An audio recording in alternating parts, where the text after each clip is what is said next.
नमस्कार बंधुओं, स्वागत अभिनंदन आपका बंधुओं। आज हम पंजाब की पावन धरती से आप सबके साथ संबोधित हैं।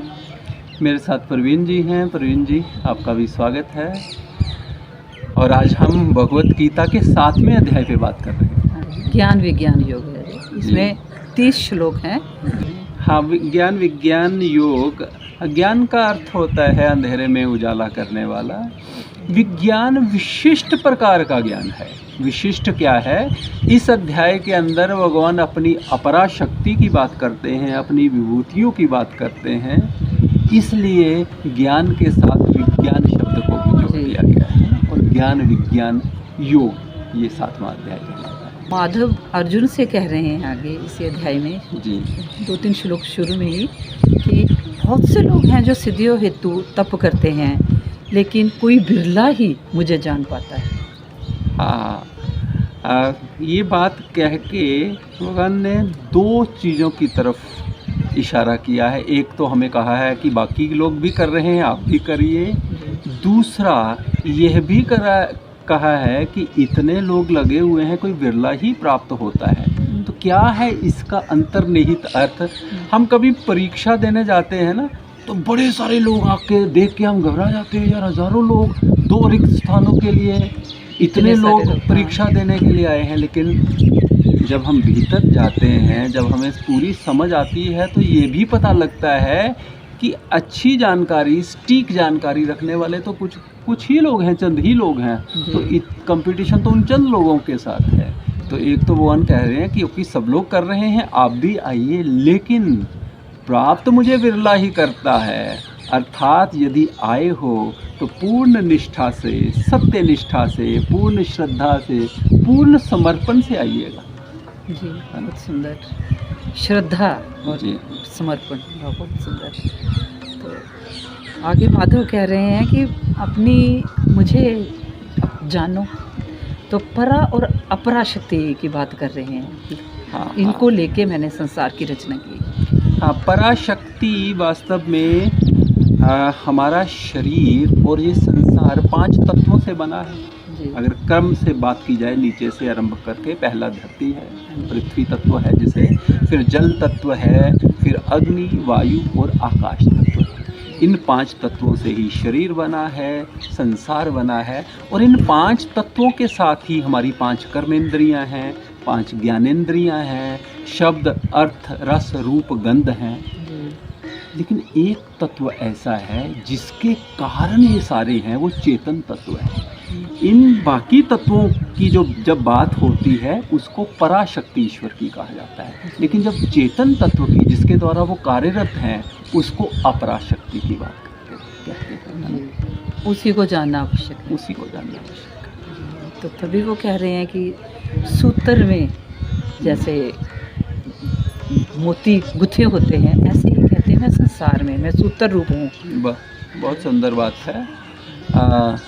शब्द एक सूत्रधार भी है ना, जिसने सबको, पूरे नाटक में सूत्रधार की भूमिका बड़ी महत्वपूर्ण होती है, क्योंकि वो सारे के सारे लोगों को, कैरेक्टर्स को बांधे हुए होता है। बाहर देखें तो हमें बड़ी विविधता दिखाई देती है ना, कितना कुछ है बाहर, कितने प्रकार के लोग, पशु पक्षी, जीव जंतु, ये सारा विविधताओं से भरा है।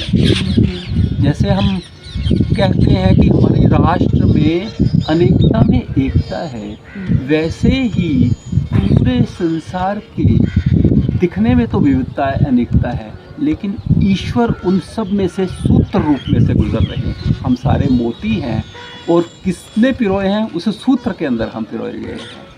तो वो उसको जानना कि सबके अंदर एक ही चेतना प्रवाहित है, इस अनुभव में जाना ही सबसे विशिष्ट अनुभव, सबसे परम का अनुभव है। इसी के साथ ही वो अपनी विभूतियों का वर्णन करते हुए बता रहे हैं कि धरती की सुगंध में हमें बड़ा अच्छा लग रहा है, सूर्य और चंद्रमा का प्रकाश में हूँ। तो ऐसे सुन के ही बड़ा हाँ, वो भी यही बात है। हम बाहर जब देखते हैं तो बाहर हम खंडों में विभाजित दिखाई देता है, लेकिन जब उसकी विभूतियाँ, उसकी चेतना प्रवाहित है सब में, तो वो सब अखंड हो जाता है, अकांड दिखता है, वो सारे का सारा वो एक दिखता है। आप है ना। जैसे वो कह रहे हैं कि सूर्य का प्रकाश मैं हूँ, तो उसको देख के भी उसका स्मरण आए। चांद की चांदनी मैं हूँ, जो धरती है वो कहती उसकी उर्वरा शक्ति पैदा करने की शक्ति मैं हूँ, जल की शीतलता मैं हूँ, अग्नि का तप मैं हूँ। ये सारी विभूतियों को बताने का अर्थ ऐसा नहीं है जब वो कह रहे हैं कि वृक्षों में पीपल का वृक्ष मैं हूँ तो बाकी वृक्ष, वो उनके प्रतिनिधि वृक्ष की बात में जब मैं हूँ तो अन्य सभी में भी मैं हूँ। तो वास्तव में इसके द्वारा अपनी विभूतियों का वर्णन करते हुए प्रभु हमें समता समानता में ले जा रहे हैं कि आप बटो नहीं, अभेद दृष्टि रखो। बाहर से आपको सब कुछ अलग अलग जुदा जुदा खंड खंड दिखाई दे रहा है, भीतर सब अखंड है, अकांड है। वो तो यहाँ तक कह रहे हैं कि ज्ञानियों का ज्ञान भी मैं हूँ, जी। तपस्वियों का तप भी मैं हूँ। बहुत सुंदर।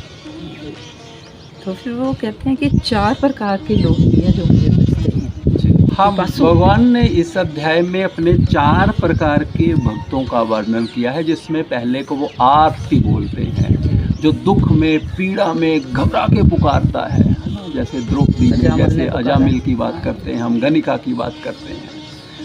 दूसरे अर्थार्थी कहा है, जो किसी अर्थ में किसी कारण से किसी इच्छा पूर्ति के लिए वो उनकी वंदना आराधना साधना करता है, उसे अर्थार्थी कहा है। तीसरा उन्होंने कहा है जिज्ञासु, जो जानने की इच्छा रखता है कि कैसे आकाश कैसे बना, पृथ्वी क्या है, जल क्या है, परा क्या है, अपरा क्या है, वो जिज्ञासु है।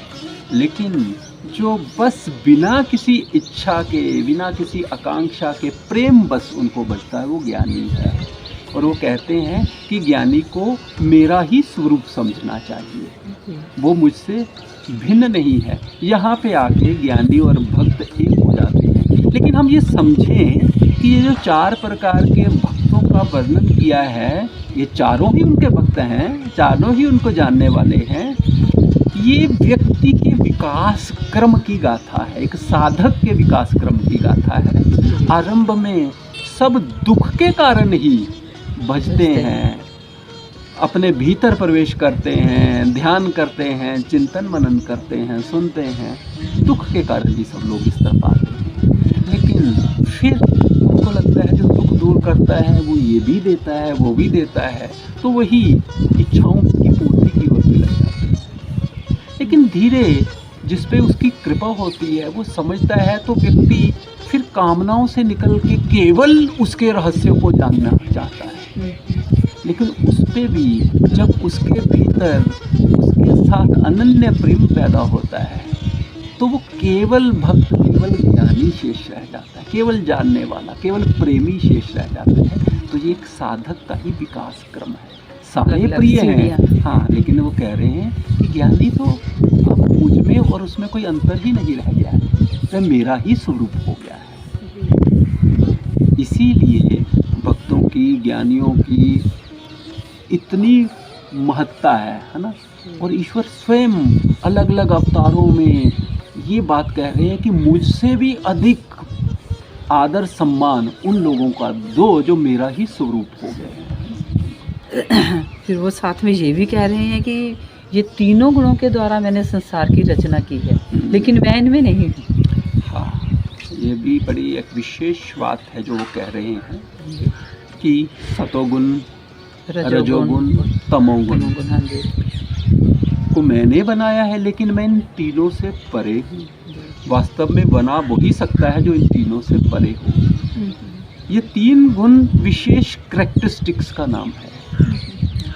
जहाँ प्रमाद है, जहाँ अज्ञानता है, जहाँ आलस्य है, वहाँ तमोगुण है।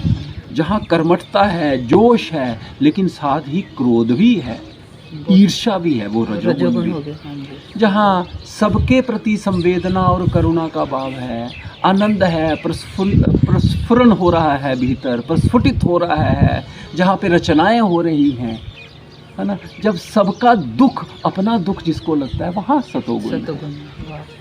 जहाँ हल्कापन है, जहाँ शुद्ध प्रकाशमय अस्तित्व है, वहाँ सतोगुण है। लेकिन वो कह रहे हैं कि तुम्हें तमो से रजो, रजो से सतो, और सतो को भी फिर छोड़ना है। तीनों गुणों के परे जो मेरा शुद्ध सत्व अस्तित्व है उसको जानने के लिए। अर्थात किसी भी प्रकार की आदत, पहले आदमी शुरू में सहारे लेता है, अंततः सारे सहारे छोड़ देने हैं, सारे गुणों से परे, तभी तुम मेरे उस चेतनमय शुद्ध सत्व स्वरूप को अनुभव कर पाओ। वो कहते हैं कि मैं तीनों गुणों से ऊपर हूँ, तो तीनों गुणों को आप भी छोड़ के हाँ, क्योंकि आपका भी हमारा भी जो वास्तविक स्वरूप है ना, हम ना तो ये शरीर हैं ना ही ये मन है, हम जो चेतन रूप हैं वो भी तीनों गुणों से परे हैं, उसको इसीलिए ध्यान में जब आदमी जाता है तो ध्यान की स्थिति वो स्थिति है जहाँ पे कोई विचार नहीं, भाव नहीं, कल्पना नहीं, क्योंकि विचार, भाव, कल्पना तीनों गुणों में ही कहीं ना कहीं है। वो शून्यता, वो मौन, वो चुप्पी वाली स्थिति ही तीनों गुणों के परे की स्थिति। बहुत ही सुंदर, बहुत ही अच्छा। अंतिम श्लोकों में भगवान कह रहे हैं कि जो मेरी शरण में आ जाता है, राग द्वेष छोड़ के, मोह को छोड़ के, तो वो बुढ़ापे और मृत्यु को पार करके मुझ में ही लीन हो जाता है। हाँ, वास्तव में ये जो सारी विभूतियों का वर्णन किया उन्होंने, सब और मैं ही हूँ ये बताया है कि मैं कंपैरिजन क्यों करता हूँ किसी दूसरे के साथ, क्योंकि तुलना के कारण ही तो ये ईर्ष्या द्वेष पैदा हो रहे हैं, क्योंकि मैं उसको कहीं शरीर रूप में, कहीं मन रूप में जानता हूँ। यदि मुझे ये बोध हो जाए कि मैं एक एनर्जी हूँ, एक लाइट हूँ, एक प्रकाश हूँ, एक चेतना हूँ, और वो सामने वाला भी वैसा ही है, तो फिर मुझे जब अपनी विशिष्टता का, अपनी यूनिकनेस का बोध होगा तो फिर सबकी यूनिकनेस का बोध हो जाएगा। फिर धीरे धीरे मैं ईर्ष्या से निकल के भीतर और बाहर जब उसको अनुभव करते हुए उसी की ओर अग्रसर करता हुआ उसी का स्वरूप हो जाऊंगा। ये बात तो हमारी सबकी जर्नी है, यही है ना। बहुत ही सुंदर, अभेद से भेद से अभेद तक की, खंड से अखंड की, विविधता से एकता की, तो बड़ी सुंदर।